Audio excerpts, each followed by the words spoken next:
Hello everyone, welcome back to my channel. तो आपका बहुत बहुत शुक्रिया, आपने मेरी पिछली वीडियो पे बहुत ज़्यादा सपोर्ट किया। वैसे मैंने काफ़ी सारी सीरीज और भी स्टार्ट कर रखी हैं, तो मुझे उनको भी तो कंप्लीट करना होगा, जिसकी वजह से मुझे इसके पार्ट्स को लाने में कुछ देर हो सकती है। लेकिन मैं आपसे वादा करती हूँ कि इस सीरीज को मैं ज़रूर कंप्लीट करूँगी। वैसे ये एक ऑनगोइंग सीरीज है जो कि अभी चल ही रही है। तो बिना किसी देरी के हम अपने पार्ट को स्टार्ट करते हैं। लिलित इनोक को लेकर उस गली में आ पहुंचती है, जिसमें वो दो बच्चे तीसरे बच्चे को बहुत ज्यादा बुरी तरह मार पीट रहे होते हैं। वो भी इसकी बिना पर कि वो दोनों एबिलिटी यूजर थे, और वो तीसरा बच्चा जिसने उसको ग्रेट नहीं किया था वो एबिलिटी यूजर नहीं था। लिलित उससे पूछती है कि आखिर तुम्हारा ग्रेड क्या है, तुम किस लेवल के एबिलिटी यूजर हो जिसकी बिना पर तुम इसको इतनी बुरी तरह से मार रहे हो। जिस पर वो थोड़ी देर सोचता है और कंफ्यूज होते हुए उसे कहता है कि मेरा 6 है। जिस पर वो देखकर बहुत ज़्यादा हैरान हो जाती है, क्योंकि ये काफ़ी ज़्यादा हाई लेवल का एबिलिटी यूज़र था। फिर इसके बाद वो एक दूसरे को देखकर एक दूसरे से सरगोशियाँ करना शुरू कर देते हैं। इनोक उन दोनों को इस तरह देखकर सबसे पहले तो उनको चुप कराता है, और फिर उनको यहाँ से निकल जाने को कहता है। जिस पर वो उसे दोबारा से ग्रीट कर कर और बहुत ज़्यादा डरते हुए वहाँ से निकल जाते हैं। लिलित उनको देखकर कहती है, इनको देखकर तो ऐसा लगता है कि रेवोल्यूशन जल्द से जल्द आना चाहिए, क्योंकि इस जगह पर नॉन एबिलिटी यूजर को तो बहुत बुरी तरह से मारा पीटा जाता है। उसके हिसाब से तो कैपिटल की लाइफ बहुत ही ज़्यादा आसान और खूबसूरत होनी चाहिए थी, लेकिन उसका इंप्रेशन तो बहुत ही ज़्यादा बुरा बना। वो इन दोनों को देखकर इस तरह के सोचो फिक्र में गुम होती ही है कि इनोक उसको एकदम से हिलाता है, जिस पर वो चौंक जाती है और एकदम से पूछती है कि आखिर क्या हुआ। इनोक उसे कहता है कि आखिर तुम किस बारे में इतनी ज़्यादा सोच रही हो, तुम क्या जानती हो। इतने में उसका ध्यान जाता है कि हाँ वो बच्चा, और वो उसकी तरफ भागी भी जाती है। वो बच्चा काफी ज्यादा जख्मी हालत में होता है। वो उस बच्चे को देखकर कहती है कि ओह, इसके मुंह से तो ब्लड भी आ रहा है। और वो उसको हैंकरचीफ देने लगती है अपना कि वो अपने मुंह से खून साफ कर ले। जिस पर वो उसे रिजेक्ट कर देता है, और बहुत ही बुरी तरह से रिजेक्ट कर देता है। जिस पर वो उसे पहले तो माफी मांगती है, क्योंकि उसने अचानक से उसको टच कर दिया था। हो सकता है बहुत सारे बंदे इस तरह का अचानक सडन एक्ट से उन्हें अच्छा नहीं लगता। तो वो पहले उनसे माफी मांगती है, और उसके घुटने पर अपना हैंकरचीफ रख कर उसे कहती है कि मैं इस जगह पर छोड़ रही हूँ, तुम यहाँ से इसको उठा सकते हो। फिर वो उसको देखना शुरू कर देती है। उसे इसके बारे में सोच सोच कर ही बहुत ज्यादा बुरा लग रहा था। फिर वो अचानक से उसके थोड़ा गौर से देखती है, कहती है ये तो काफी ज्यादा हैंडसम सा है। और अरे हाँ, इसके तो काले कलर के बाल और लाल कलर की आईज हैं। ओह नहीं, ये तो जरूर वही हो सकता है। और ये कहते हुए वो पीछे हट जाती है, अचानक चौंकते हुए। जिस पर इनोक भी बहुत ज्यादा घबरा जाता है कि अचानक क्या हुआ, ये इतनी बुरी तरह से पीछे हटी। ललित अपने मन में कहती है, इसके अपायस वगैरह को तो देखकर लगता है कि कोई एक्स्ट्रा करेक्टर नहीं हो सकता, ये जरूर जैशा हो सकता है। और वो फौरन से उसके करीब आते हुए उसको कहती है, तुम्हारा नाम क्या है। जिस पर वो थोड़ा सा उसको देखकर हैरान होता है और खामोश रहता है, कोई भी आंसर नहीं करता। इनोक उसे आता है, कहता है कि बच्चे, अगर तुम्हें तकलीफ ज्यादा हो रही है, मैं तुम्हें खड़ा होने में मदद कर सकता हूँ। वो करता हुआ खड़ा होता है और बिना कुछ कहे वहां से निकल जाता है। इनोक उसको कहता रह जाता है, रुको रुको तो सही, और उसकी तरफ अपना हाथ बढ़ाता है। लेकिन वो बच्चा तो उसके हाथ को बुरी तरह से छिटक कर वहां से चला जाता है। लिलित उसको कहती है, ए रुको, एक मिनट सर, रुको तो सही। लिलित को पीछे से उसका फादर रोकते हुए उसे कहता है कि बेटा, इस जगह पर बहुत सारे ऐसे लोग होते हैं जो कि नॉवेल्स को पसंद नहीं करते। जिस पर वो कहती है, क्या ऐसी बात है। इनोक उसे कहता है कि इस तरह के बच्चे को काफी ज्यादा अनकंफर्टेबल फील होता होगा हमारे बीच, इस वजह से वो इस तरह से चला गया। और उसे इस तरह जाते देख इनोक को बहुत ज्यादा बुरा लग रहा था। वो उसको बहुत ही ज्यादा सैड भरी निगाहों से उसको देख रहा होता है। पीछे से लिलित उसके इस तरह के तासरात को देखकर कहती है, इसको देखकर डेफिनेटली मुझे नॉवल का वो पार्ट याद आ गया जिस पर जिस पर एनोक की चेशा से फर्स्ट मुलाकात हुई थी। और ये बहुत ही अच्छा प्रोग्रेस कर रहा है नॉवल का पार्ट। इसके बाद इनोक अपनी बेटी को लेकर वहां से निकल जाता है, और जाते हुए वो आपस में बात कर रहे होते हैं। जिस पर लिलित उसको कहती है कि मैं किसी से भी दोस्ती कर सकती हूँ ना, जिससे भी मैं चाहूँ। जिस पर इनोक कहता है कि हाँ, लेकिन तुम्हारा मतलब क्या है। लिलित थोड़ा सा घबराते हुए से और अजीब से अंदाज में उसको कहती है, मैं एक नॉवेल हूँ और ऐसा हो सकता है कि शायद मैं नॉवेल से दोस्ती ही करूँ और कॉमनर से दोस्ती ना करूँ। ये कंपल्सरी हो सकता है, ये इस तरह की चीजें, है ना? यूँ हो सकता है ना? जिसमें इनो काफी देर तक खामोश होता है और ऐसा कहता है, नहीं ऐसा नहीं है लिलित, तुम बेशक नॉबल हो, लेकिन तुम चाहो तो जिससे भी चाहो तुम दोस्ती कर सकती हो, चाहे वो नॉन एबिलिटी यूजर हो या एबिलिटी यूजर हो। बस तुम खुश होनी चाहिए और जिससे चाहो, जिससे तुम दोस्ती करके खुशी पसंद कर रही हो, उससे तुम दोस्ती कर सकती हो, मैं तुम्हें मना नहीं करूंगा। लिलित बहुत ज्यादा खुश हो जाती है और कहती है, क्या सच में? इनो कहता है कि हाँ जरूर। ललित कहती है कि वो बच्चा जो कि अभी हमें थोड़ी देर पहले मिला था, मैं नहीं जानती कि वो कहाँ गया, लेकिन जब भी मैं उसके बारे में सोचती हूँ, मुझे उसके बारे में काफी ज्यादा फिक्र होती है। इनोक उसको कहता है, क्या तुम काफी ज्यादा क्यूरियस हो उस बारे में? वो भी से उससे जिससे तुम पहली मर्तबा मिली हो। जिस पर वो हंसना शुरू हो जाती है और कहती है कि हाँ, मैं चाहती हूँ कि मैं उससे दोस्ती करूँ। डैड, क्या आप मुझे मदद करेंगे कि मैं उसको बहुत जल्द से जल्द ढूंढ सकूं? मैं ये चाहती हूँ कि मैं उसकी इंजरीज वगैरह को ठीक होते देखूं। मैं ये चाहती हूँ कि कोई उसकी इंजरीज वगैरह के जरिए उसको ज़्यादा तकलीफ ना हो सके। मैं उससे बात करना चाहती हूँ।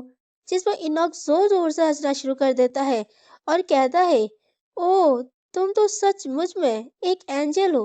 मैंने एक एंजल को जन्म दिया है। वो कहती है कि आप मेरी मदद करेंगे ना उसको ढूंढने में? इनोक कहता है कि हाँ ऑफ कोर्स मैं करूँगा, और जैसा कि मेरी प्रिंसेस चाहती है मैं वैसा ही करूँगा। ललित भी कहती है कि हाँ, आप बेस्ट हो फादर, आप सबसे ज़्यादा बेस्ट हो। वैसे लिलित ये बात जानती थी कि चेशा इस वक्त कहाँ हो सकता है, क्योंकि असल स्टोरी लाइन के मुताबिक वो मर्क्यूज आयनिक स्टेट के अंदर हो सकता था। लेकिन फिर वो अपने मन में ही कहती है, मैं जानती हूँ वो कहाँ पर है, लेकिन मैं इतना सब्र कर सकती हूँ कि वो स्टोरी लाइन के हिसाब से ही चले। बस चेशा, तुम जरा सब्र करो, मैं जल्द से जल्द तुम्हें ढूंढ लूंगी और उस अजाब से निकाल दूंगी। इसके बाद से शिफ्ट होता है और हमें मर्कज आयनिक स्टेट दिखाया जाता है, जिस जगह की बात लिलित कर रही थी। एक शख्स किसी से कह रहा होता है, जॉनथन, क्या तुम अपना दिमाग खो बैठे हो क्या? आखिर तुम क्या करने की कोशिश कर रहे थे? तुमने इस बच्चे को ऐसे ही बाहर फेंक दिया। दूसरी तरफ जोनाथन, जो कि उस लड़के का यानी चेशा का ब्रदर था, हाफ ब्रदर था, वो उसको कहता है कि मैं इस घटिया इंसान को इस घर के अंदर नहीं देख सकता था। उसका फादर उसको चुप कराते हुए कहता है, अपना मुंह बंद करो। आखिर तुम किस चीज के बारे में तुम फिक्रमंद हो? तुम क्या एक्सपेक्ट करने की कोशिश कर रहे हो? अगर हमने इसको ऐसे ही यहाँ फेंक दिया ना, और क्या हुआ अगर इसे एबिलिटी यूजर चेक करने वाले बंदों ने इसको पकड़ लिया और इसे चेक कर लिया, तो फिर क्या होगा? पता है, उन्हें पता चल जाएगा कि ये एबिलिटी यूजर हैं। फिर वो इसकी ब्लड लाइन को इन्वेस्टिगेट करेंगे, और अगर उन्होंने इन्वेस्टिगेट करा तो उसे पता चल जाएगा कि ये मेरा ब्लड है, ये मेरा बेटा है। और उन्हें ना कि ये पता चलेगा ये मेरा एलिजिटमेट चाइल्ड है, बल्कि वो ये भी पता चल जाएगा कि मैंने इसे किसी कचरे की तरह गली में फेंक दिया था। जोनाथन चीखते हुए उसको कहता है, क्या आप इस बारे में प्लानिंग कर रहे हैं कि आप इस इलेजिटिमेट चाइल्ड को सबके सामने इसके एग्जिस्टेंस के बारे में बताओगे? क्या पूरी दुनिया को आप इसके बारे में बताने वाले हो? जिस पर उसका फादर कहता है, इसी वजह से तो मैंने इसको इस जगह पर कैद करके रखा हुआ है और सीक्रेटली तौर पर इसको मैं पाल रहा हूँ यहाँ पर। जोनाथन कहता है, तो बस फिर इसको मार देते हैं, किसी को भी पता नहीं चलेगा इसके एग्जिस्टेंस के बारे में। मैं इस तरह की हवा में सांस तक ले नहीं सक रहा हूँ, जिस हवा में ये बेकार घटिया इंसान सांस ले रहा है। जिसे सुनकर उसका फादर अचानक से फ्लिच हो जाता है और बिल्कुल खामोश हो जाता है। उसके मुंह से तो अल्फाज ही नहीं निकलते, लेकिन वो उस जगह से बाहर निकलते हुए उसको कहता है, दोबारा से इस तरह करने की कोशिश मत करना और मेरे मसलों में टांग अड़ाने की कोशिश मत करो। और वहां वो उन दोनों को अकेला छोड़कर चला जाता है। जोनाथन शेरशाह को बहुत ही ज्यादा टेढ़ी निगाहों से देख रहा होता है। फिर वो अचानक से उसके पास आता है और अपना हाथ उठाता है कि वो उसको घुसा मारे। शेरशाह अपनी आंखें बंद कर लेता है क्योंकि उसे इस बात का डर था कि वो उसे मारने वाला है। लेकिन फिर वो अचानक से अपनी आंखें खोलता है और देखता है कि उसने इसको नहीं मारा।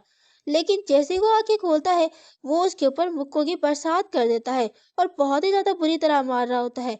लेकिन शेरशाह को तो बहुत ही ज्यादा आहिस्ता आहिस्ता दिखाई दे रहा होता है कि वो आहिस्ता आहिस्ता से उसको मार रहा है। जशीरा अपने मन में कहता है, क्या मुझ जैसे किसी इंसान के पास कोई पावर्स भी हो सकती है? शायद इस वजह से, क्योंकि मैं एक एबिलिटी यूजर का बेटा हूँ। मेरे अंदर भी पावर्स है, लेकिन मैं बहुत ज्यादा थक चुका हूँ। मैं बस इन सारी चीजों का खात्मा चाहता हूँ।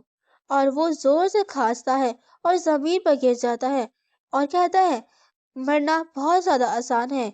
मुझे डर लगता है मरने से। लेकिन फिर वो उस हैंकरचीफ को निकालता है और लिलित के बारे में सोचता है और कहता है, मैंने उस नॉबेल का हैंकरचीफ अपने पास आखिर क्यों रखा हुआ है? और उसे लिलित भी याद आती है, जो कि उसे हैंकरचीफ देते हुए कह रही थी, मुझे माफ कर दो, मैंने अचानक से तुम्हें हाथ लगाया, मैं इसे इस जगह पर छोड़ रही हूँ।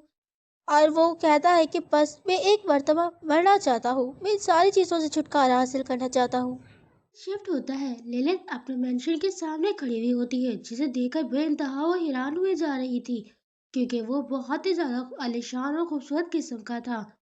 इनॉक एक रस्सा से पकड़ता है और उसे पकड़कर खींचने ही वाला होता है कि पहले ही उसे लिलित टोकते हुए कहती है कि डेट एक मर्तबा इंतजार तो कीजिए, जिस पर इनॉक उसे कहता है, तो क्या हुआ? लिलित घबराते हुए उसको कहती है, मुझे थोड़ी देर मेंटली प्रिपेयर होने की जरूरत है, बस थोड़ा सा सब्र करिए। उसकी इस बात पर इनोक हंसना शुरू कर देता है और कहता है कि इस जगह पर कोई भी ऐसी चीज नहीं है जिसकी वजह से तुम इन बहुत ज्यादा नर्वस हो रही हो। वो कहती है, मैं बहुत ज्यादा इनॉक से फील कर रही हूँ, बस थोड़ा तो सब्र करिए। आपको नहीं फील हो रही कुछ नर्वसनेस या इनॉक से वगैरह, क्योंकि आप इतने सालों बाद अपने फैमिली से मिल रहे हो। इतने में दरवाजे पर बहुत सारे सर्वेंट भागे भागे आते हैं, जो कि उसे वेलकम करने के लिए आए थे। इनोक उससे बहुत ही ज्यादा अच्छे से मिल रहा होता है, और उनमें से एक सीनियर सर्वेंट, जो कि बटलर भी कहा जा सकता है, वो बहुत ही ज्यादा इमोशनल तरीके से इनोक को कहता है, आप वापस आ गए। इनोक भी उसको कहता है कि हाँ, काफी दिन हो गए। इसके बाद वो बटलर ललित को देखता है और उसकी तारीफें करना शुरू कर देता है कि ये आपकी बेटी है, बहुत ही ज्यादा प्यारी है, क्यूट है। ललित भी बड़े एहतरामन उसको हेलो करती है और अपना नाम बताती है उसे। उसे देखकर वो तो बहुत ही ज्यादा इमोशनल हो जाता है और अपने आप को बताता है कि वो रैमीन है और वो उसे रैम बुला सकते हैं। इसके बाद उसके पीछे और बाकी सर्वेंट्स भी होती हैं, जो कि ललित को काफी ज्यादा प्यारी निगाहों से देख रही थी और उसकी तारीफें कर रही होती है कि ये कितनी ज़्यादा क्यूट है, ये किसी एंजल की तरह है या ऐसे वैसे। और इसी तरह उनकी काफ़ी देर तक बातें चलती रहती हैं।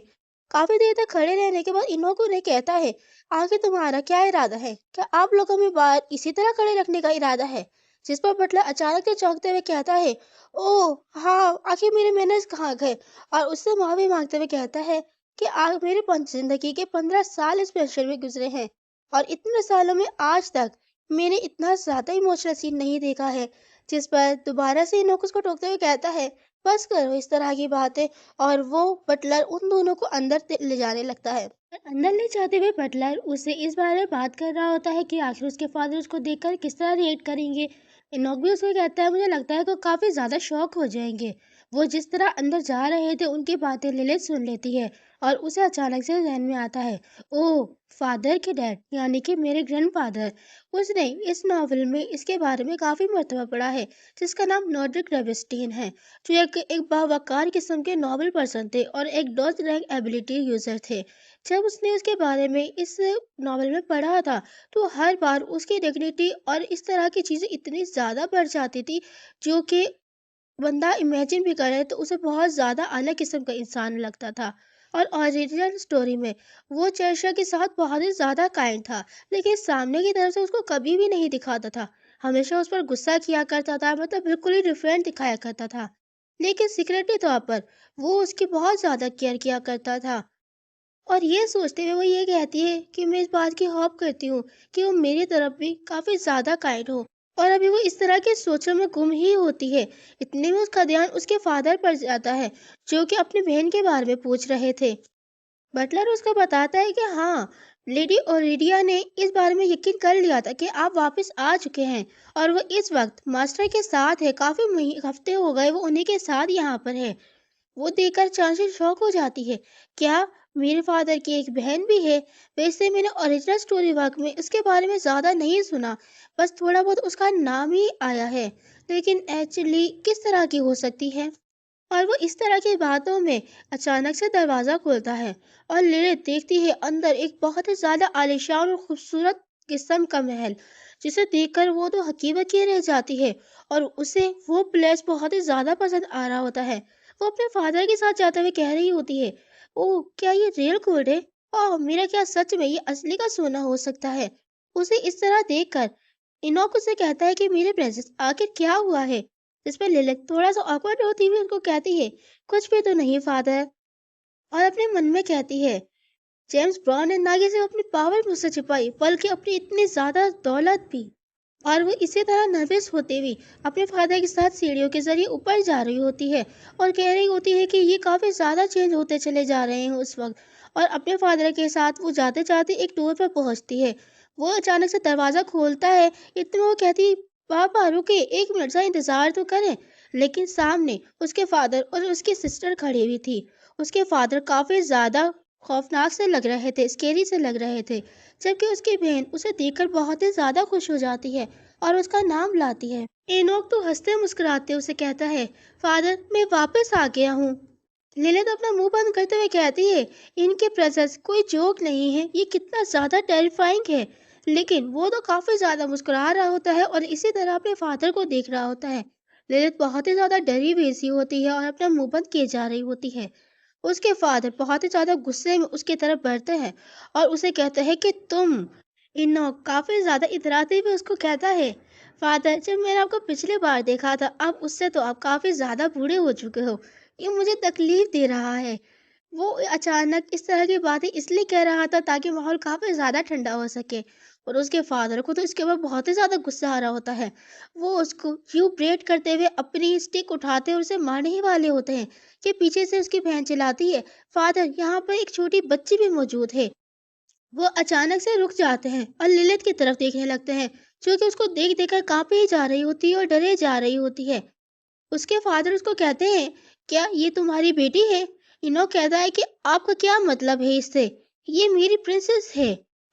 उसके फादर कहते हैं, तुम इसको 7 सालों से पाल रहे थे और हमें जरा भी खबर नहीं होने दी। हालांकि इस बात की कि तुम जिंदा भी हो कि नहीं, हमें कुछ भी खबर नहीं थी तुम्हारे बारे में। और ललित उसको देखते हुए अपने मन में कह रही होती है, जरूर ये यही सोच रहे होंगे कि मैंने आखिर इनके बेटे को 7 सालों से इनसे दूर कर रखा है। अगर मैं अपने ग्रैंडफादर की जगह पर होती तो जरूर ऐसे इंसान से जरूर नफरत करती जिसने मेरे बेटे को मुझसे इतने सालों तक दूर किया है। मैं ये एक्सपेक्ट कर सकती हूँ कि इनका रिएक्शन मेरी तरफ यही होगा। और वही कहते हुए अपने आंखों में आंसू लिए बैठी होती है और अपने अंदर ही अपने आप को हौसला दी जा रही होती है, लिलित तुम्हें बिल्कुल भी डिस्करेज होने की जरूरत नहीं है, बेवकूफ कहीं की। ये नेचुरल हो सकता है, ये नेचुरल हो सकता है। तुम्हें बिल्कुल भी इस बात के सोचने की जरूरत नहीं है कि वो तुमसे नफरत करते हैं। लेकिन वो फिर भी काफी ज्यादा उदासपन से नीचे की तरफ देख रही होती है और कहती है, I am sorry, I am so sorry. इन्नो उसको देख के कहता है, प्रिंसेस लिलित आखिर क्या हुआ, तुम अचानक से अपोलोजाइज क्यों कर रहे हो? फिर वो अपने फादर पे गुस्सा करने लगता है और कहता है कि फादर थोड़ा बहुत तो अपने एक्सप्रेशन को सॉफ्ट रखें, आप मेरी बेटी को डरा रहे हो। जिस पर वो अचानक से कहता है, खामोश हो जाओ। और वो उसकी तरफ देखता है और अपना हाथ उसकी तरफ बढ़ाता है। लिलित उसको देखकर कहती है, ये जरूर मुझे मारने वाले हैं, ओ ये मारने वाले हैं। और वो अपनी आंखें बंद कर लेती है। लेकिन जब वो आंखें खोलती है तो देखती कि उसके ग्रैंडफादर बहुत ही ज्यादा प्यारी नजरों से उसको देख रहे थे और उसे गालों पर उसको टच कर रखा था। वो उसको इस तरह देखकर बहुत ज्यादा हैरान हो जाती है। वो उसको पेंच किए जा रहे होते हैं जिस पर वो बहुत ही ज्यादा क्यूट लग रही होती है। साथ साथ वो काँप भी रहे होते हैं, जिस पर पीछे इनोक भी खड़ा हुआ उनको इस तरह देख देखकर अपने आप में हंसे जा रहा था और अपनी हंसी को छुपाने की कोशिश कर रहा था। और वो कहती है, ग्रैंडफादर मुझे प्यार कर रहे हैं। जिस पर वो बहुत ही ज्यादा खुश हो जाती है और प्यार से पापा कहती है, ग्रैंडफादर मेरा नाम लिलित है और मैं 7 साल की हूँ। ग्रैंडफादर आपसे मिलकर मुझे बहुत ही ज्यादा खुशी हुई। और वो उसको हक करने वाली होती है। उसके ग्रैंडफादर भी उसको देखकर बहुत ज्यादा खुश होते हैं और वो भी उसको हक कर लेते हैं। और वो भी कहते हैं, मैं भी तुम्हारा ग्रैंडफादर हूँ। इसके बाद सीन शिफ्ट होता है और इनोक की सिस्टर यानी कि उसकी बुआ उसको मेंशन दिखा रही होती है और कह रही होती है कि मैं आज तुम्हें तुम्हारे कजनों से मिलाऊंगी। जिस पर वो कहती है कि हाँ क्या मेरे कजन से? जिस पर उसकी बुआ कहती है कि हाँ तुम मेरे 2 बेटे हैं, एक्चुअली वो दोनों ट्विंस हैं। वैसे वो दोनों थोड़े शरारती हैं, क्योंकि मुझे काफ़ी ज़्यादा तंग करते हैं, लेकिन वो बहुत अच्छे दिल के मालिक हैं, वो बहुत अच्छे हैं। वो दोनों हमेशा से अपने लिए एक छोटी बहन या भाई चाहते थे, तो मैं उम्मीद करती हूँ शायद तुम उसे बहुत ज़्यादा पसंद आया हो। उनकी बात को सुनकर लिलित को अचानक से मेन स्टोरी लाइन याद आती है, जिसमें वो दोनों इनोक के नेफ्यू थे और एंट्राइज ड्यूकल फैमिली के हायर्स बनने वाले थे, फ्यूचर हायर्स बनने वाले थे। और उनमें से एक होली नाइट बनता और दूसरा एक स्वाट मैजिशियन बनता, जो कि काफ़ी ज़्यादा फेमस थे। और वो इस तरह की बातों के दौरान उस दरवाजे पर पहुंच जाते हैं जिस रूम के अंदर उसके दोनों बेटे मौजूद थे। बुआ बताती है कि मेरा थियो काफ़ी ज़्यादा कमज़ोर है, जिसकी वजह से मैं उसके बारे में काफ़ी ज़्यादा फिक्रमंद हूँ। ललित कहती है कि मैं इस बारे में समझ सकती हूँ। इसके बाद वो दरवाज़ा खोल देती है और कहती है कि हे बॉयज़, इधर देखो ज़रा तुम। और जब वो अंदर देखती है, ललित अंदर देखती है, तो उसे मेन स्टोरी प्लॉट याद आ जाता है, जिनमें इन दोनों की मौत बिल आखिर बहुत बुरी तरह से गुजरने वाली थी। ये दोनों भी एक न एक दिन मर ही जाएंगे। वैसे मेन स्टोरी लाइन में ये दोनों शेरशाह के साथ बहुत ही ज़्यादा अच्छे थे, और सबसे पहले ये दोनों थे जिन्होंने उसके तरफ अपने दिल को ओपन किया था, अपने हार्ट को ओपन किया था, और वो उसकी बहुत ही ज़्यादा फिक्र किया करते थे। और ये दोनों उसे अपने सगे भाई की तरह मानते थे, और जिस पर शेरशाह ने भी कभी उस पर यूँ नहीं माना कि वो उनका भाई है या नहीं है। वो भी अपने पूरे दिल से उनको इसी तरह समझता था। फिर वो उन दोनों की तरफ देखते हुए कहती है, ये दोनों बिल्कुल एक दूसरे की कॉपी पेस्ट नजर आते हैं। और फौरन के फौरन वो उनके सामने आते हैं और कहते हैं, वाह क्या तुमने इसको देखा। दूसरे वाला कहता है कि क्या ये कितनी ज़्यादा छोटी है। उसकी बुआ कहती है कि ये दोनों देखकर काफ़ी ज़्यादा एक्साइटेड हुए हैं तुम्हें, और देखकर लगता है ये तुम्हें पसंद भी आए हैं। और उसकी बुआ हंसते हुए उसे कहती है कि वैसे ये तस्लीम करना काफ़ी ज़्यादा शर्मनाक है, मेरे लिए काफ़ी ज़्यादा शर्मनाक है, लेकिन ये बच्चे वाकई अपने जुड़वा चेहरों को मुझे बेवकूफ़ बनाने में ही काम करते हैं ज़्यादातर। वैसे मैं इन दोनों की माँ हूँ, लेकिन मैं भी नहीं पहचान पाती कि इनमें से लियोन कौन सा है और थियो कौन सा है। और वो उन दोनों को उनसे इंट्रोड्यूस करवाते हुए कहती है कि लियोन, थियो, देखो ये तुम्हारे अंकल की बेटी है, ये बहुत ही ज़्यादा क्यूट है, और ये तुम्हारी कज़न भी है।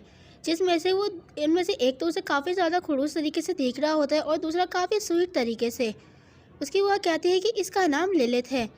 एक उसके सामने बढ़ते हुए कहता है, वाह लिलित, तुमसे मिलकर मुझे बहुत ही ज़्यादा खुशी हुई। मैं थियो हूँ, एथराइज, और मैं 12 साल का हूँ। थियो काफ़ी ज़्यादा काइंड नेचर का लग रहा था, लेकिन फिर उसे देखकर कहती है, सो ये थियो है। ओह ये थियो है। ओरिजिनल स्टोरी में ये पहला था जिसकी सबसे पहले मौत हुई थी। इसकी डेस्टिनी एक होली नाइट बनना है, जो कि काफ़ी ज़्यादा कमज़ोर है। ओरिजिनल स्टोरी लाइन में थियो काफ़ी ज़्यादा जेंटल कैरिंग पर्सनैलिटी का मालिक था, जो कि शेरशाह को अपने बड़े भाई की तरह देखता था। और इसकी मौत नाइट बनने के कुछ अरसे बाद ही एक बहुत ही ज़्यादा बुरी डिजीज़ की वजह से हुई थी। और अगर देखा जाए तो इसके बाद मेरा ख्याल 4 या 5 साल ही बचते हैं, इस जिससे वो बहुत ज़्यादा खुश होकर मिलती है और कहती है कि nice to meet you big brother, मेरा नाम लिलित है और मैं 7 साल की हूँ। थियो उसको देखकर काफ़ी ज़्यादा खुश होता है और अपनी मदर की तरफ देखता है। इसके बाद वो भी इसे बहुत ज़्यादा प्यार से कहता है।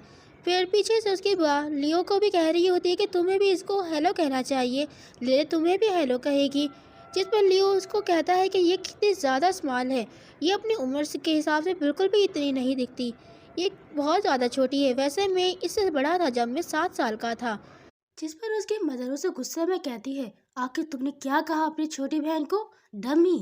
और फिर वो हंसते हुए उससे अपोलोजाइज करते हुए कहती है कि लिलित, वैसे देखकर तुम्हारे दोनों भाई की पर्सनैलिटी एक दूसरे से बिल्कुल ही मुख्तलिफ है।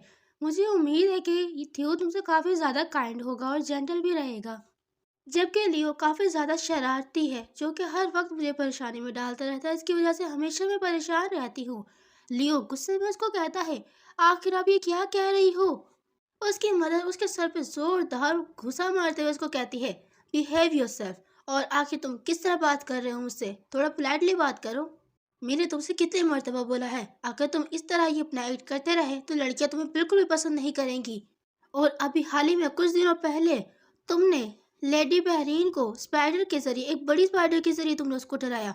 क्या तुम चाहते थे कि लोग उसके बारे में उल्टी सीधी बातें करना शुरू कर दें।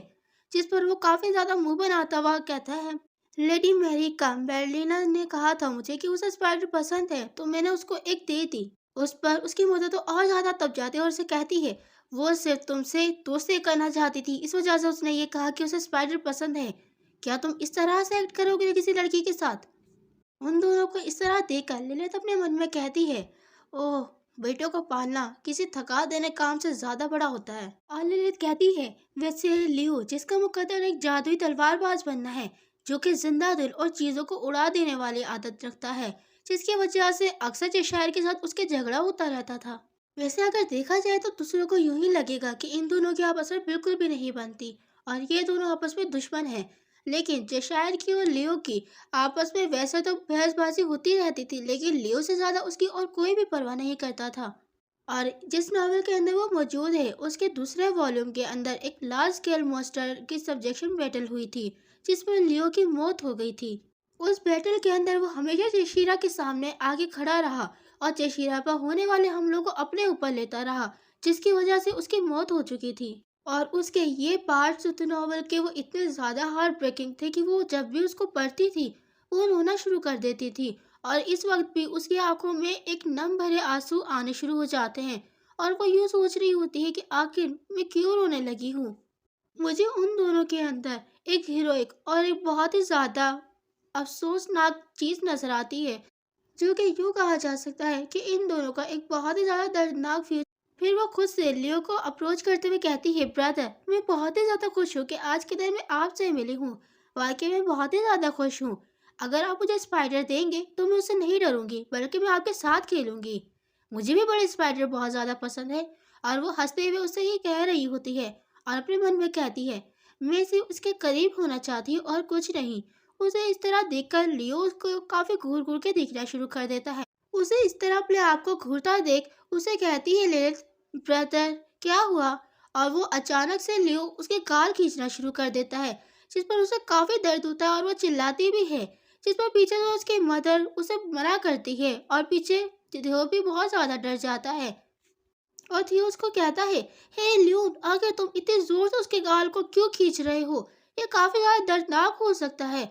और उसके इस तरह खींचने की वजह से उसका गाल सूज गया था और बुरी तरह से लाल कर रहा था और वो रोना भी शुरू कर देती है। और लिलित अपने मन में कहती है, ये काफी ज्यादा दर्दनाक था, लेकिन मेरा ये मकसद तो नहीं था कि मैं रो ही तू। आखिर ये कैसे हो गया?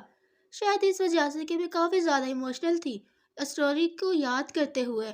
और वो उसी तरह रो रही होती है। पीछे बहुत ही ज्यादा बुरी तरह से डरा हुआ होता है लियोन और उसे कहता है कि मैं तो सिर्फ। थियो आगे बढ़ता है और कहता है, देखकर लगता है मेरी प्रिंसेस को काफी ज्यादा तकलीफ हुई है। लिलित, बहुत ज्यादा दर्द हो रहा है, प्लीज मत रो। पीछे से उसकी मदर भी उस पर गुस्सा करने लग जाती है, जल्दी जाओ उससे अपोलोजाइज करो। लियो अपने मन ही मन आहिस्ता आहिस्ता कहना शुरू कर देता है कि किसी को सुनाई न दे। मुझे बस ये लगा था कि वो बहुत ज्यादा क्यूट है। और वो उसकी तरफ बढ़ता है और उससे अपोलोजाइज करता है। लिलित हंसते हुए उसको कहती है, आंटी, बिल्कुल ठीक हूँ मैं। फिर वो लियो के करीब आती है और उसको कहती है, ब्रदर, मैं बिल्कुल ठीक हूँ। वैसे ये उतना ज्यादा हर्ट नहीं हुआ था, मुझे माफ कर दे, मैं अचानक से रोने लग गई थी। लियो उसको बहुत ही ज्यादा अजीब निगाहों से घूर रहा होता है और कुछ नहीं बोलता। फिर लिलित हंसते हुए उसको कहती है, लेकिन अगर आप मुझे अगली बार इस तरह खींचेंगे मेरे गाल तो जरा आराम से और खींचिएगा। उसे इस तरह हिट करते हुए लियो को वो बहुत ही ज्यादा क्यूट और प्यारी लग रही थी। फिर वो मुंह बनाता हुआ उसको कहता है, हाँ, मैं ऐसा ही करूँगा। इतने में शाम हो जाती है और लिलित देखकर बहुत ही ज्यादा हैरान हुई हुई होती है, क्योंकि उसके सामने बहुत ही ज्यादा फैंसी किस्म के खाने रखे हुए थे, जो कि उसने अपनी जिंदगी में कभी भी नहीं देखे थे। और वो उन सारे खानों को देखते हुए अपने मन में कहती है, क्या ये इतनी सारी चीजें पहले से तैयार थी क्या, जो इतनी जल्दी इन्होंने बना ली?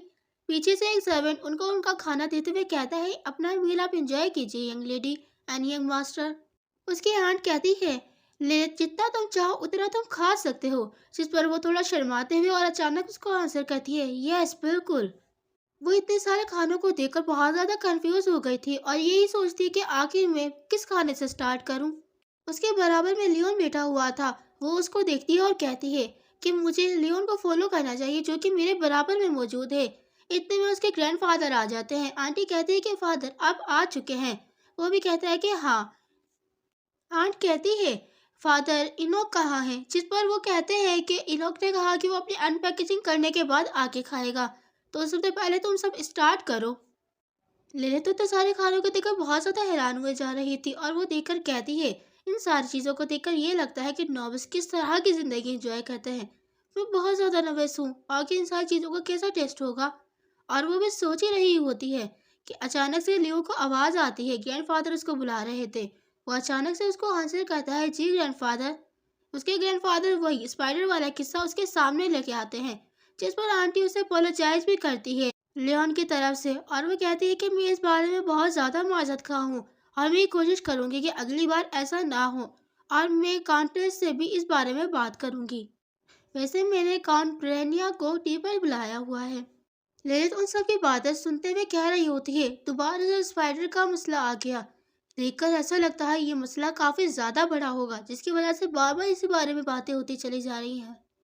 ग्रैंडफादर अपनी बात दोबारा से स्टार्ट करते हुए कहते हैं, मैंने सुना है तुम्हारे बारे में काफी ज्यादा स्टोरी सुनी है मैंने, कि तुम किस तरह अपनी माँ को परेशान करते हो। और ये भी मुझे भी सुनने में आया है कि तुमने यहाँ पर भी हल्ला मचा के रखा हुआ है। मुझे तुम्हें कुछ कहने की जरूरत नहीं है, तुम भी एक रोबिस्टेन हो। अपने नाम का पास रखो, और आज से तुम इस तरह की चीजें ना करो जो कि जिसकी वजह से हमारे नाम को खराब कर सको। तुम्हें इस नाम का बोझ उठाना पड़ेगा। जिस पर वो बहुत ज्यादा अफसुर्दगी से और अपोलोजाइज वे में कहता है, यस फादर।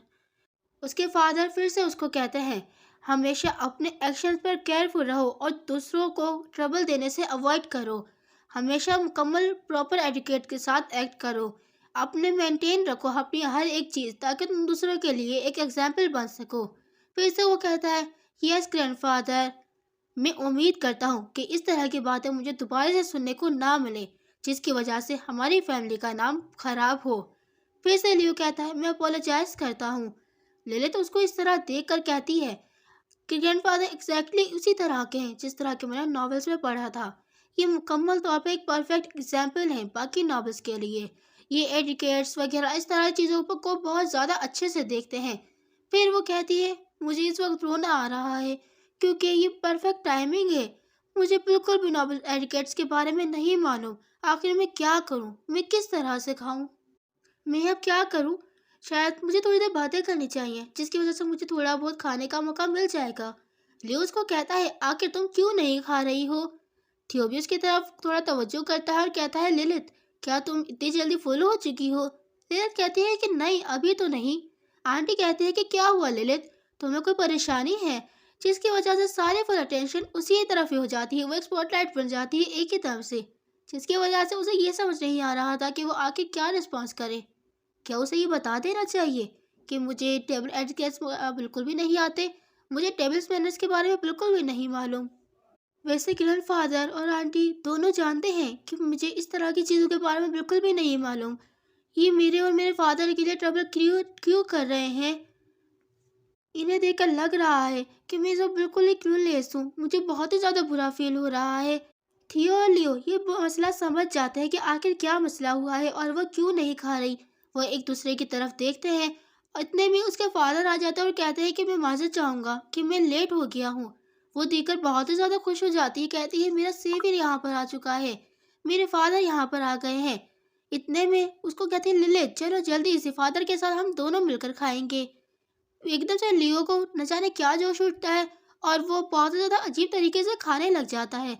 ललित उसको देखकर बहुत ज़्यादा हैरान हो जाती है, आखिर इसको क्या हो गया। लियो बहुत ही ज़्यादा अजीब तरीके से एक इस तरह, जिस तरह कि उसको टेबल्स मैनर्स के बारे में बिल्कुल भी नहीं मालूम, इस तरह खा रहा था।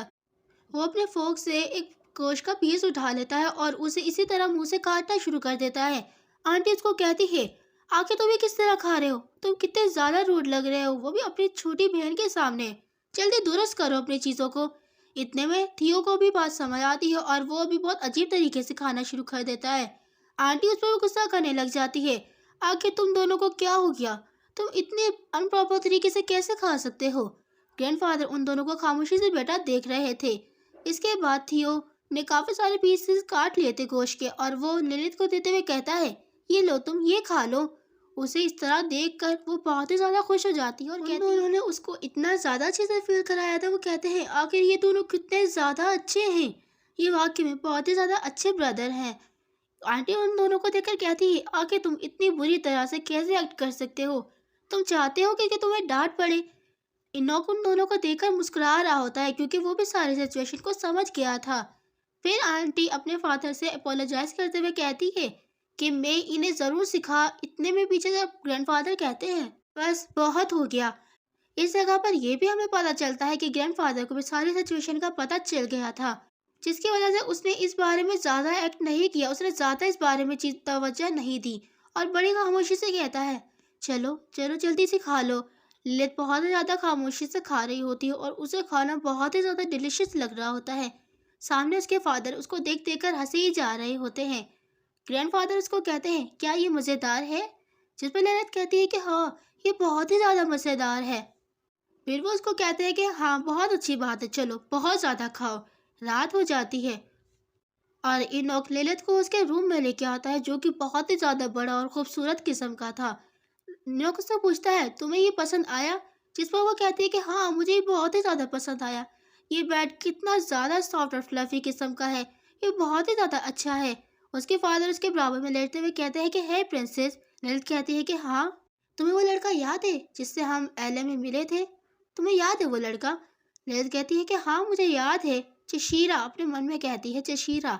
इसके बाद उसका फादर कहता है, मैंने उसको ढूंढ लिया है और मैं बहुत जल्द उसकी मेन लोकेशन को भी ढूंढ लूंगा, और जब मुझे पता चल जाएगी तो हम बहुत जल्दी उस बंदे की हेल्प कर लेंगे। ललित कहती है कि थैंक यू, वैसे इतनी ज़्यादा जल्दीबाजी की ज़रूरत नहीं थी। और वो मेन स्टोरी लाइन को याद करते हुए कहती है, मैं वैसे सोच रही थी इस बारे में खुद से ही, लेकिन मुझे माफ़ कर दीजिए। वैसे ये मैटर नहीं करता कि ये फादर इस बारे में सोचते हैं। मुझे बहुत ज़्यादा जल्द से जल्द कोशिश करनी पड़ेगी कि मैं चिशीरा को ढूंढ लूँ। हमने पहली मर्तबा तो अपने पाथ चेंज कर लिए थे, लेकिन मैं दूसरी मर्तबा ऐसा नहीं होने दे सकती। और अगर मैं स्टोरी लाइन को याद करूँ तो उसके मुताबिक मेरे फादर और चिशिरा दोबारा 2 साल तक नहीं मिल पाएंगे। इस दौरान चिशिरा छुपा रहेगा हर किसी के नज़रों से और एनॉक्सिस स्टेट में बहुत ज़्यादा खुफिया तरीके से पल रहा होगा। और 7 साल बाद जब वो कैपिटल में वापस आते हैं तो मेरे फादर को बिल्कुल भी मालूम नहीं था कि कैपिटल आखिर किस तरीके से काम करता है। वो ज़ेर ज़मीन काम करने वालों जो गुप्त लोग होते हैं उनकी इन्फॉर्मेशन पर भी बिल्कुल मुनसिर नहीं रह सकता था। इनोक उसको बहुत ही ज़्यादा खामोशी से देख रहा होता है और ललित उसके गले लग जाती है और उसे कहती है कि फादर, मैं बहुत ही ज़्यादा खुश हूँ। चलें बेड पर चलें, हम सोते हैं, कुछ भी नहीं होता है इस वक्त। और अपने मन में कहती है कि आपकी बेटी सारी चीज़ों को खुद से ही संभाल लेगी। अगला सूरज एक बहुत ही ज़्यादा खूबसूरत से दिन को साथ लेके आता है, जो कि एक बहुत ही ज़्यादा खूबसूरत दिन था। बटलर आता है और लिलित को 2 लड़कियों से मिलवाता है, जो कि उसकी अब पर्सनल मेड रहने वाली थी, जो कि उसे असिस्ट करेगी, जो कि 2 बहनें थी जिनका नाम जेटी और जून था।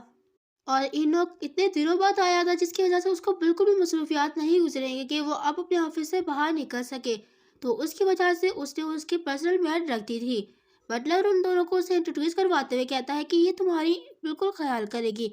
अगर तुम्हें किसी भी चीज़ की ज़रूरत हो बस एक मरतबा तुम इससे कहना। लिलित भी उसकी बात को समझ जाती है और अपने मन में कहती है, मैं समझती हूँ सारी चीज़ों को। वो अपनी ड्यूटीज़ में बहुत ज़्यादा बिजी होंगे क्योंकि वो एक हाउस होल्ड है और 7 सालों से लापता था, जिसकी वजह से उनको 7 सालों की ड्यूटी भी इस वक्त रही हुई होगी सारी। बटलर उसको ये भी बताता है कि जेटी और जून ये दोनों इस तरह की चीज़ों के कंपटीशन के विनर रह चुकी हैं। जिस पर जेनी कहती है कि हाँ बिल्कुल, और जेटी बताती है कि मैं खेल कूद बात वगैरह या इस तरह की चीज़ों में मैं फर्स्ट पोजीशन हासिल कर चुकी हूँ, जिसकी वजह से मैं बहुत ही ज़्यादा प्राउडली फील करती हूँ। और ये दोनों बहुत ही ज़्यादा अच्छी थी इन चीज़ों में। जेटी इन दोनों में बड़ी थी। लिलित उनकी बात को सुनकर बहुत ज़्यादा हैरान होती है और कहती है, क्या यहाँ पर टूर्नामेंट भी होते हैं, वो भी सिर्फ इन चीज़ों के? जैन कहती है कि मेरा नाम जून है और मैंने 47 और इस तरह की वो खेल कूदों के बारे में मुकम्मल इन्फॉर्मेशन देने लगती है कि मैंने इसमें फर्स्ट प्राइज़ हासिल किया है, इसमें सेकंड प्राइज़ हासिल किया है। जिस पर लिलित अपने मन में कहती है, क्या यहाँ पर मैच होने के लिए भी इतना ज़्यादा स्किलफुल होना ज़रूरी है, वो भी सिर्फ एक 7 साल के बच्चे के लिए? लिलित उनके सामने बहुत ही ज़्यादा पोलाइट होती है और कहती है कि मुझे आपसे मिलकर बहुत ही ज़्यादा खुशी हुई। चेटी और जून को वो बेतहा क्यूट और प्यारी लगी थी और वो उसकी तारीफों के पुल बांधना शुरू कर देते हैं।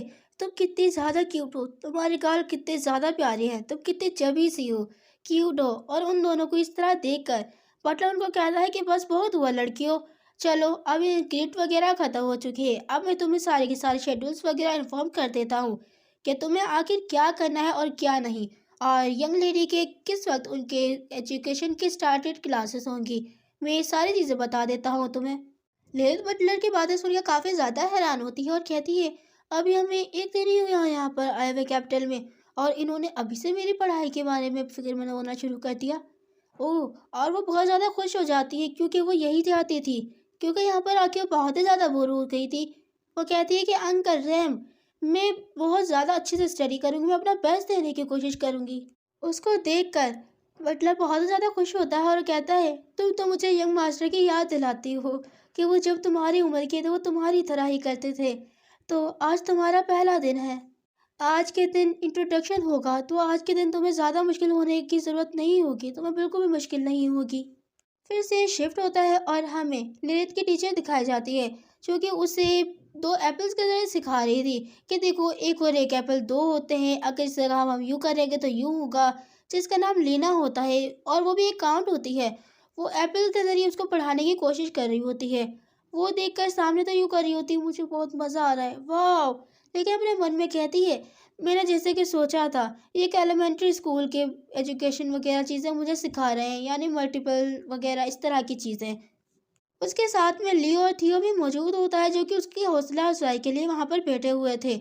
उन दोनों को बिल्कुल भी मज़ा नहीं आ रहा था, लेकिन फिर भी वो हौसला अफजाई के लिए वहाँ पर मौजूद थे और उसको चीयर करने के लिए बार बार वो आंसर बताए जा रहे थे कि इसका आंसर ये होगा, इसका आंसर ये होगा, जिसकी वजह से उसे काफ़ी ज़्यादा स्कोर्ड होने की ज़रूरत भी पड़ रही थी टीचर के हाथों, क्योंकि वो कह रहे थे कि यंग लेडी आंसर करेंगी इस सारी चीज़ों का।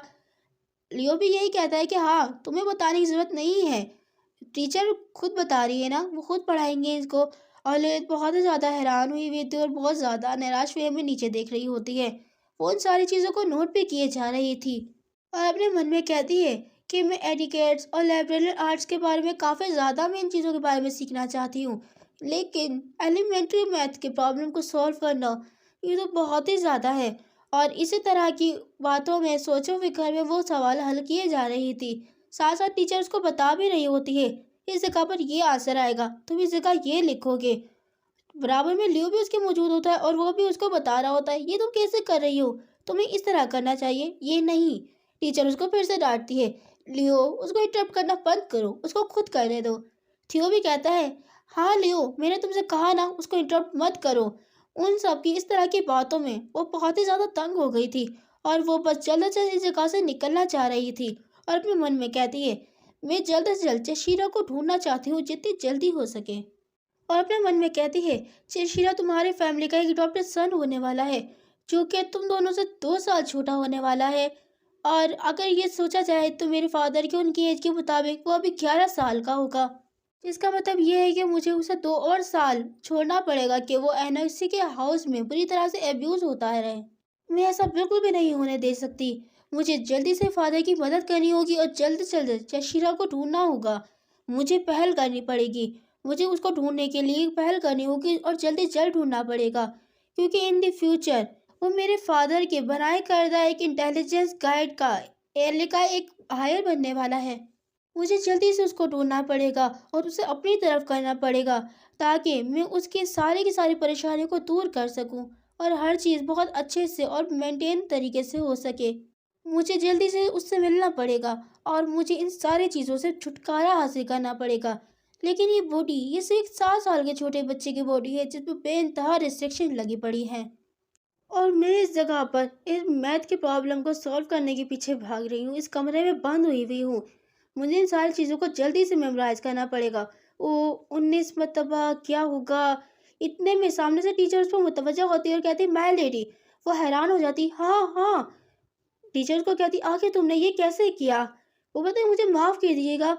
रियो और लियो भी देखकर बहुत ज़्यादा हैरान हो जाते हैं और कहते हैं, वाह, क्या तुम इतनी ज़्यादा स्मार्ट हो, तुमने इतनी सारी चीज़ें इतनी जल्दी सॉल्व कर ली, तुम कैलकुलेटिंग में इतनी ज़्यादा सोचो फिगर में गुम होती है कि उसने 19 का टेबल भी पूरा बस ऑलमोस्ट कंप्लीट कर ही लिया था।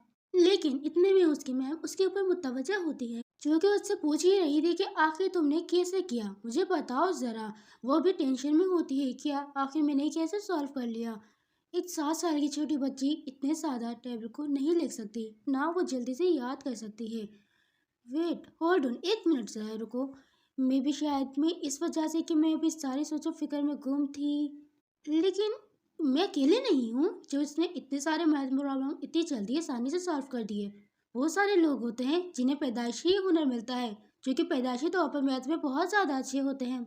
अगर मैंने इसको जल्द से जल्द सॉल्व कर लिया और इस तरह की चीज़ों से झंझट से मैं बाहर आ गई, तो मैं फादर की बहुत जल्दी हेल्प कर सकूंगी।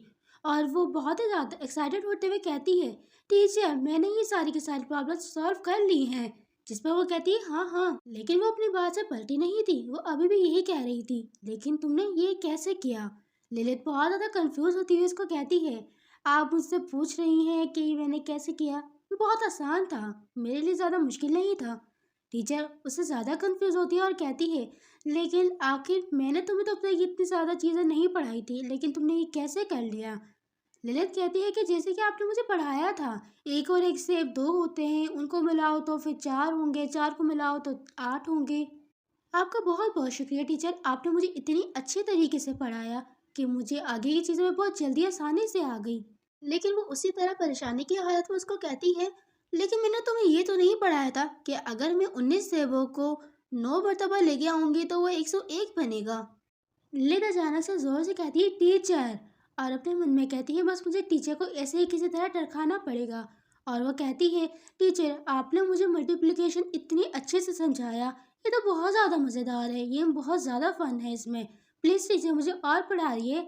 उसे इस तरह देखकर टीचर और ज़्यादा कंफ्यूज हो जाती है और घबराने लगती है, और फिर अचानक से कहती है, मुझे इस बात पर यकीन नहीं हो रहा प्रिंसेस, 100 साल बाद एक ऐसा बच्चा, ऐसा जीनियस बच्चा पैदा हुआ जिसके अंदर इतना ज़्यादा टैलेंट है। कि इस तरह अचानक कहने पर लियो थियो दोनों के दोनों के बहुत ही ज़्यादा रेयर टैलेंट। टीचर कहती है, ओ डियर आप बहुत ही ज़्यादा टैलेंटेड हो, मैं पूरी कोशिश करूँगी अपने कि मैं आपको फुल सपोर्ट कर सकूँ।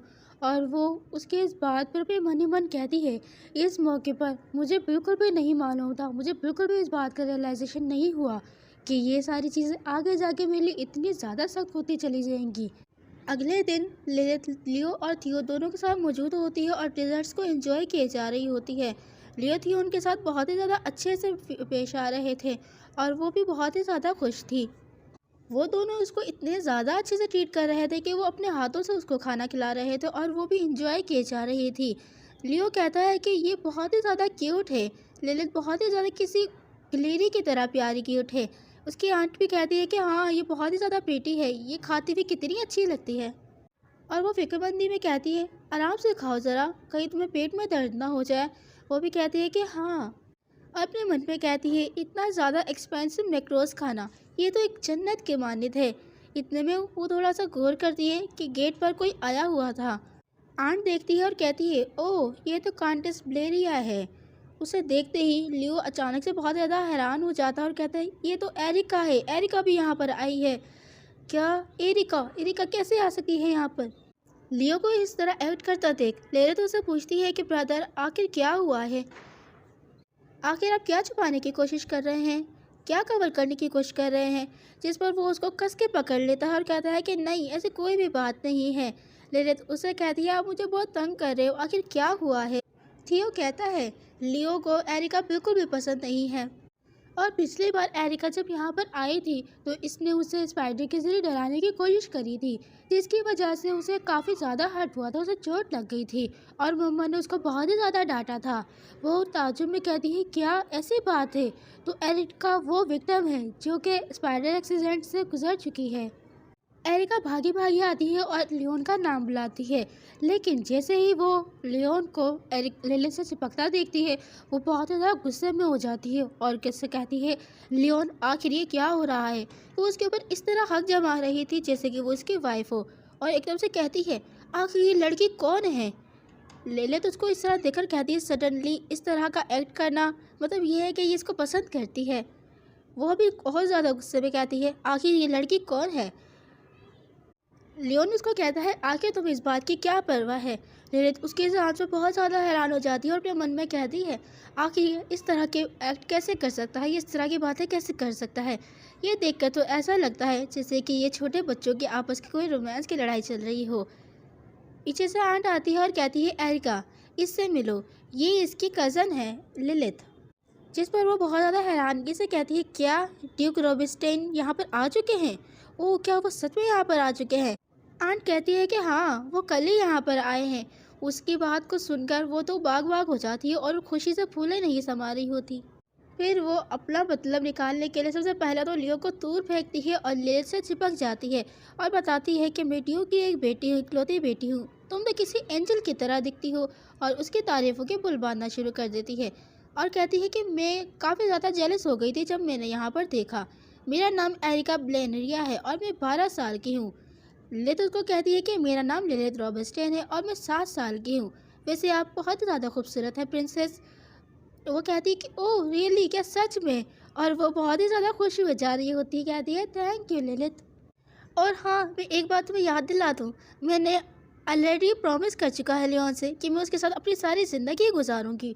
पीछे से लियोन गुस्से से फूले नहीं समा रहा होता, उसको कहता है क्या आखिर तुम ये क्या कह रही हो? तुम पागल हो चुकी हो। आखिर किसने ये सारी चीज़ें डिसाइड करी हैं? एरिका कहती है वैसे हम आगे जाके फैमिली ही बनने वाले हैं, तो तुम मुझे कैजुअली तौर पर ऑल्डर सिस्टर बुला सकती हो, और कैजुअली तौर पर तुम मुझे अभी से बुलाना शुरू कर दो। लियोन बहुत ही ज़्यादा गुस्से में कहता है सीरियसली मैं इसको बिल्कुल भी पसंद नहीं करता हूँ। लिलित उनके इस तरह के एक्शन को देखकर समझ जाती है और कहती है ये बिल्कुल भी इंटरेस्टेड नहीं है थियो में एक रोमांटिक वे में, बल्कि इसका टारगेट तो लियो है, जिसका साफ मतलब है कि एरिका को बुरे लड़के पसंद है, उसको बैड बॉयज पसंद है। फिर से रात हो जाती है। इनोक फुर्सत निकालता हुए भागा हुआ आता है अपनी प्रिंसेस के पास और उसको बहुत ही प्यार से उसे कहता है डैड सीरियसली बहुत ही ज़्यादा खुश है। लिलित उसको कहती है कि फादर क्या आपने खाना खा लिया है? वो कहता है कि तुम्हें पता भी है क्या टाइम हो रहा है? मुझे खाना खाए हुए काफ़ी देर हो चुकी है। इसके बाद इनोक उसको बिस्तर पर लेटा देता है और वो दोनों एक बिस्तर पर लेटकर काफ़ी देर तक एक दूसरे से बातें करते हैं। इनोक अपनी बेटी से कहता है कि मैंने तुम्हारे बारे में सारी बातें सुनी, मैं सुनकर बहुत ही ज़्यादा खुश हूँ, और वो उसे इस तरह की बातें कर रहा होता है। साथ में ये भी कहता है वैसे तुम्हें ज़रूरत नहीं है कि तुम अपना ज़्यादा फोकस पढ़ाई की तरफ करो, बाकी चीज़ों पर भी ध्यान दे सकती हो। ललित उसे कहती है कि नहीं, मुझे पढ़ना पसंद है, उसमें ज़्यादा मज़ा आता है। उसके इस बात पर इनोक तो पहले हैरान होता है, फिर काफ़ी ज़्यादा खुश हो जाता है, और वो अपने आप में बहुत ज़्यादा खुश हो जा रहा होता है कि उसकी बेटी एक बहुत ही ज़्यादा जीनियस है, और उसकी तारीफ़ों के पुल बांधना शुरू कर देता है। उसे इस तरह देखकर ललित भी बहुत ज़्यादा खुश होती है और कहती है कि मुझे बिल्कुल भी बुरा फील नहीं हो रहा है, लगता है कि डैड मुझ पर प्राउड करते हैं। ओह जीनियस, ये सुनने में काफ़ी ज़्यादा मज़ेदार है। इसके बाद नेक्स्ट डे आ जाता है और लिलित काफ़ी ज़्यादा अच्छे से ड्रेसअप होकर उसे कहीं ले जाया गया था। ऐसा लगता है कि उसे काफ़ी हायर स्टडी के लिए ले जाया जा रहा था, और वो उस जगह पहुंचकर कहती है एक्चुअली मैं बिल्कुल भी जीनियस नहीं हूँ, और उसके सामने एक और पर्सन मौजूद था।